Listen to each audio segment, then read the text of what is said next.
There is no pandemic. There is no official statement. But 88% of U.S. soybean orders, one of the world's largest agricultural exports, are being quietly rejected by its closest partners.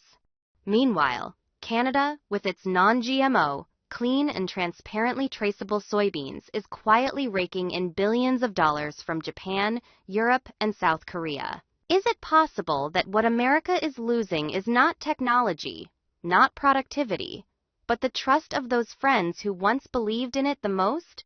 All data and analysis in the video are based on publicly available sources and may change over time. This video is not intended to be confrontational or politically oriented, but rather to stimulate critical perspectives and interest in American agriculture in the context of globalization. Today we will explore 5 countries that have turned their backs on American soybeans, along with the reasons that have caused the U.S. to fall behind in a field it once led, and 3 valuable lessons from Canada, the latecomer that has learned how to regain the world's trust with just a tiny bean. Don't miss it.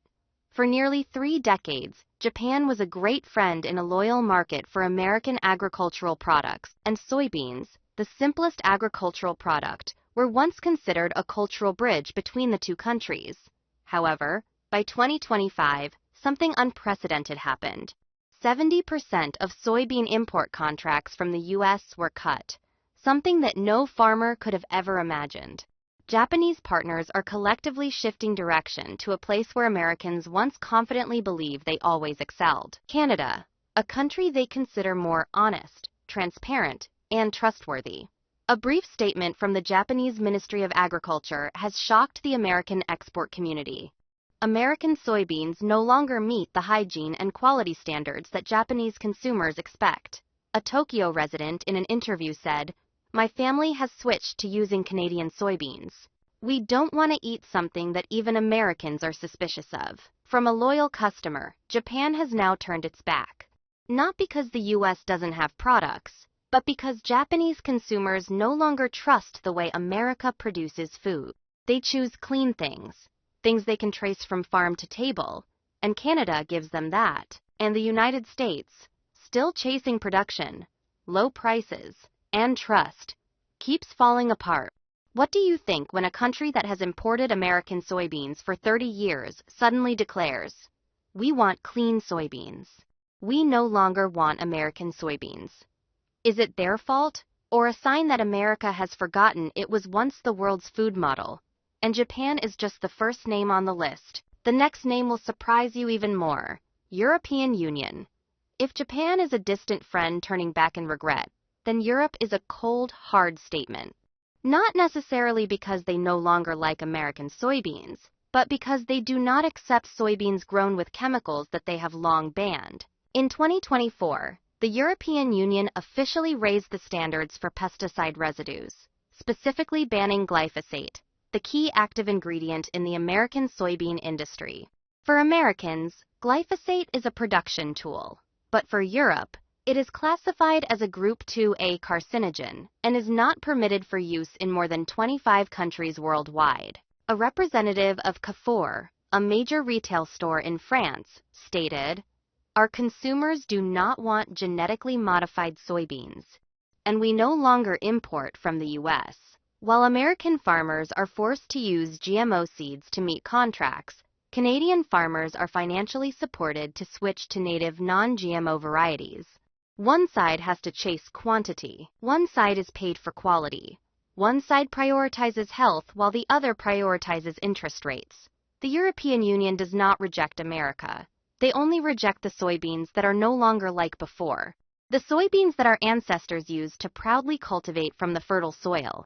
And if you are a consumer from France, Germany, or Italy, would you choose the beans with traceability codes, no chemicals, or the cheaper ones labeled as made in the USA, but with unclear contents? Next, let's move on to an Asian country that used to import some soybeans directly from the US, but has now also terminated the contract due to food safety concerns, and that is South Korea. South Korea, a country that once heavily depended on American soybeans for traditional products such as tofu, soy milk, and fermented soybean paste, But now, they have cut 60% of contracts with the US in just 2 years. And the reason is not the price, but rather the trust in safety. In 2023, an independent inspection by the Korea Food Safety Institute found that 3 out of 10 samples of American soybeans had glyphosate residues exceeding the World Health Organization's recommended limits. This news quickly spread across national television stations. For the South Koreans, who are always cautious about food, this information comes as a surprise. A famous tofu producer in Busan shared, "We no longer dare to use American soybeans. Consumers do not buy. They ask about the origin, demand certification, and require non-GMO. Canada has plenty." The South Korean government did not issue a ban, but the market does it on its own. Consumers themselves are the ones who choose based on trust, based on their concern for what their children eat every day.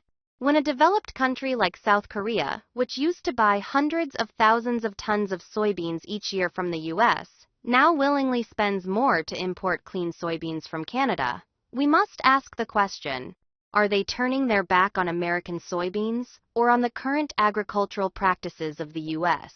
If a country like South Korea, which highly values its relationship with the US, still has to say no for food safety reasons, then is it time for Americans to reconsider their own meals? Perhaps you would never think of the scene. There are food stores in Asia that not only do not sell American soybeans, but also clearly label their products. This product does not contain US soy. And the irony is consumers trust and buy more just because of that line. In Taiwan and Singapore, which are both small economies but place great importance on food safety, the Say No to GMO movement has become an organized consumer wave. While many products in the US are not required to be labeled as GMO, here they proudly label them as a statement of transparency. From 2020 to 2024, the share of Canadian soybeans in the organic market in Taiwan increased from 18 to 62%. In Singapore, high-end chains such as Supernature, Zenon, and Ryan's Grocery have completely removed American soybeans from their organic offerings.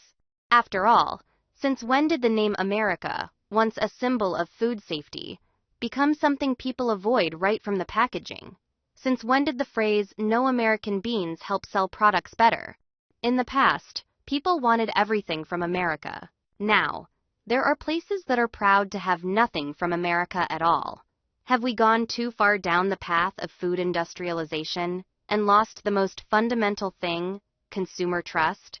When the world turns its back, we can still blame prejudice. But when the very businesses on American soil, the names that serve Americans, also choose not to use American soybeans, then it is no longer commerce. That is a mirror reflecting national trust.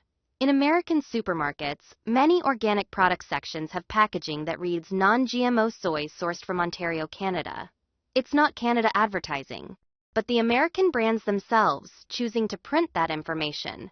No one forced them. They chose to give up domestic soybeans and switch to imports from a smaller but more transparent country. In 2021, 78% of the soybeans and domestic organic brands came from the US. In 2024, only 22% left.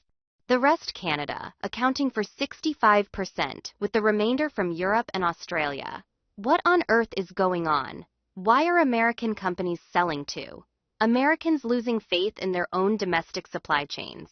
They no longer dare to write "Made in USA," but have to print clearly, "Sourced from Canada" as a stamp of trust. Consumers today are smarter. They ask where this bean comes from, what variety it is, and whether it has GMO. If we can't answer clearly, we lose customers.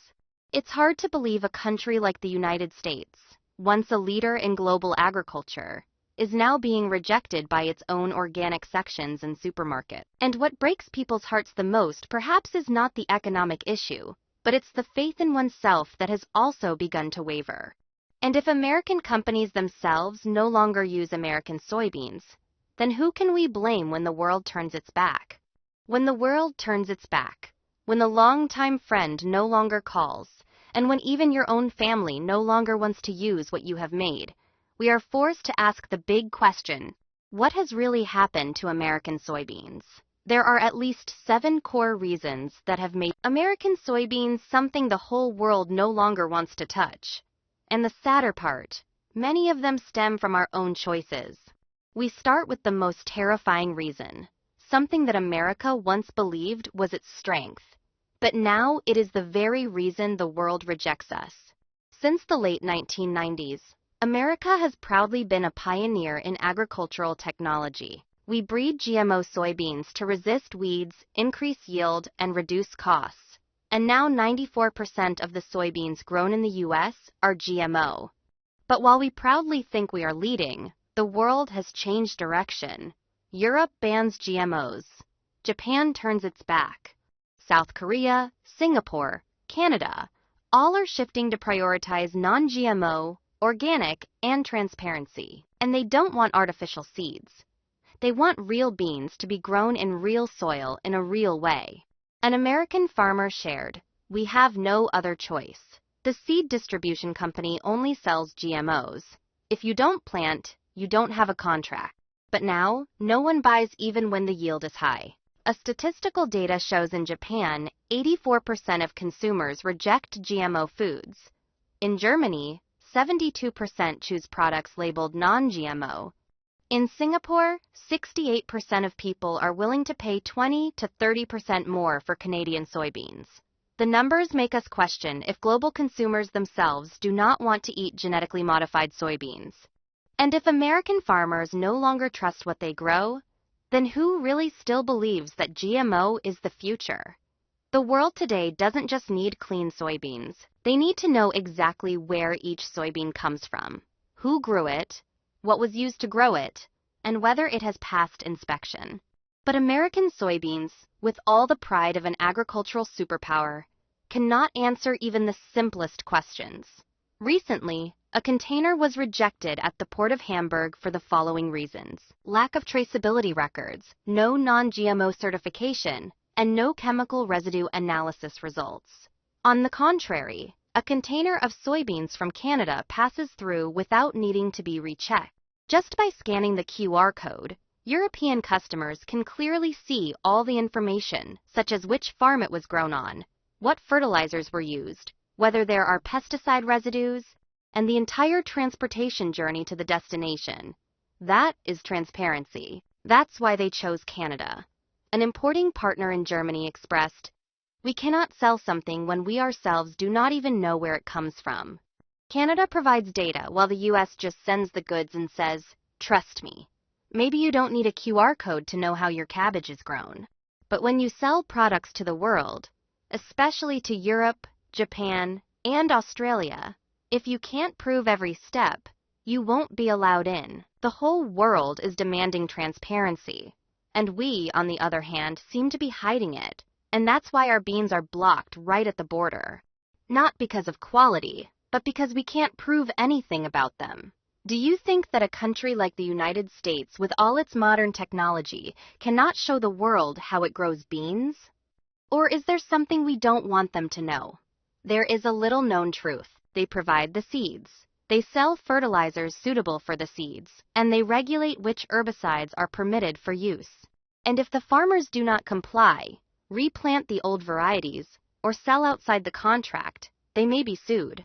The farmer used to be the soul of the land, but now they've become hired hands for a closed supply chain where they are just small links not allowed to plant the seeds they want, not allowed to sell at the prices they need. An American farmer spoke on a local radio. "I used to keep my grandfather's bean seeds for 20 years. Now the law doesn't allow me to use it anymore." Meanwhile, Canada has policies to protect indigenous varieties, encouraging farmers to self-propagate and create biodiversity. The government funds farms that preserve traditional varieties, and when a Japanese customer asks, "Where does this bean come from?" component placement, they don't need to call the corporation, they call the farmer directly. Why in America do farmers have to ask for permission to replant the seeds they themselves have sown? Why are they not allowed to keep what they grow? And why does the entire agricultural system depend on a few logos, a few contracts, instead of relying on the land, the sky, and experience? If the farmers are no longer the owners of their own land, then the soybeans we export ultimately belong to America or to stateless corporations. For decades, American agricultural policy has been built around a single word: yield. How many acres, how many bushels, how many tons per hectare? And we have done that very well. But the world now no longer needs quantity. They need quality. And that's where American soybeans are no longer welcome. The U.S. is #1 in quantity, but when it comes to value and quality, Canada is in the lead. 1 ton of Canadian non-GMO soybeans can sell for nearly twice the price of American soybeans. Not because they grow more, but because they grow exactly what the customers want. A Japanese importer expressed, "Our customers do not care how many tons you produce. They only ask, is there GMO? Is there an organic certification? Are there any chemical residues?" There was a time when quality was also a source of pride for American agricultural products. A bag of soybeans made in the USA is a guarantee of cleanliness, taste, and safety. But perhaps now we're sacrificing everything for massive production, low prices, and short-term contracts. We produce soybeans as if we are in a race, but there is no one waiting at the finish line. Because in the eyes of the world, American soybeans may no longer be food or the wanderer, but merely an industrial ingredient. The irony that no one could have imagined. American soybeans used for animal feed, industrial frying oil, Canadian beans, used to make premium tofu, organic soy milk, and exported vegetarian food. We chose to run really fast, but perhaps we chose the wrong direction right from the starting line. Is it too late for America to return to its core values? Or will we continue to produce more, or for markets that no longer need it? In the field of food, especially agricultural products, trust is non-negotiable. And just a small incident like a test sample exceeding the recommended limit is enough to shake a decades-long relationship. In 2023, an internal report from the Food Inspection Department in Europe revealed that some batches of soybeans originating from North America contained pesticide levels exceeding the EU's recommended standards. As a result, many orders were held back. Some were redirected, and some never get cleared. Although that number is very small compared to the total export volume, for modern consumers, especially in Japan, Germany, and South Korea, just one instance of doubt is enough to lose their trust. Because for them, food is not just a commodity. It is something they bring home for their children and elderly parents. And then, Canada became a more chosen place. Not because they're stronger, not because they are cheaper, but because they are not caught up in those incidents. And more importantly, they are always transparent about everything in the supply chain. The fault may not lie with the farmer, but no matter what the cause is, when your food is held back, inspected, or hesitated over by customers, it means you have lost the most important thing in the food industry: trust. What do you think? Should a country continue to pursue production if it undermines consumer confidence worldwide? They want to change. They want to farm cleaner, farm more transparently, farm what the world needs, but no one supports them. No one guides them. No one protects them when they want to take a different path. And so they get stuck in a system where it seems that farmers have no way out. An American farmer in Nebraska shared, "I once tried switching to non-GMO soybeans, but there are no subsidies, no buyers, no crop insurance. As for GMO, there are contracts for guaranteed purchase, master subsidized seeds, and available pesticides. Everything is pre-assigned." According to data from the U.S. Department of Agriculture, more than 80% of the agricultural support budget is focused on crop insurance programs and production subsidies, which are often only effective for industrial agriculture models and do not encourage the transition to non-GMO or organic farming. If the world is shifting towards transparent food, if consumers need clean soybeans, then why are American farmers not being supported to meet that demand? Why does the system only encourage them to continue down the old path, the path that the market is rejecting? No one says they are lazy. No one says they are incompetent. They're just stuck in a system that does not allow for change, and with each passing season, they have to sow a seed that they themselves no longer believe in. If American farmers want to change, but policies don't allow it. So where does the real fault lie? And is America ready to rebuild an agriculture system centered on the farmers rather than just serving the numbers? Soybeans were once a symbol of rural American prosperity, but now it is revealing a bitter truth that if we do not change in time, we will continue to grow something that no one needs and abandon those who grow it. So, what has allowed Canada, a smaller country with a harsher climate and smaller agricultural scale, to win big with non-GMO? 3 lessons from Canada will give us clearer answers than any report.